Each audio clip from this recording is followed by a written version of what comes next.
الحمد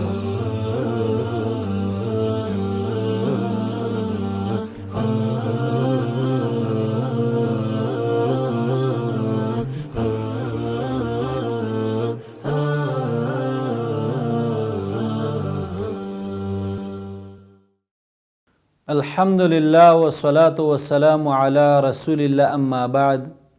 بسم الله الرحمن الرحيم وما حلقه د العروة الوثقى فنوم باندې فحدیث کې راځي د عبد الله بن مسعود رضی الله تعالی عنہ نه روایت ته چې رسول الله صلی الله علیه وسلم فرمایلی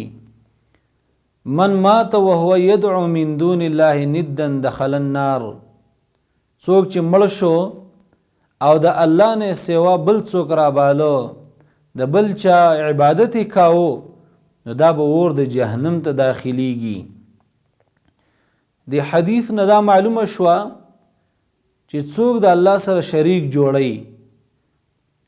او څوک د الله نه ما سوا د بل شي عبادت کوي یا د غیر الله نه دعا غواړي، مثلا چې دا دعا غواړي چې بچی را تراکا باران را باندې وکا، لکه زموږ ملکونو کې داسې څه خلک شته چې قبرونه لذي د هغې نه دعاګانې غواړي، د هغې نه بچي غواړي. محترمو داسې کارونه کول، د غیر الله عبادت کول،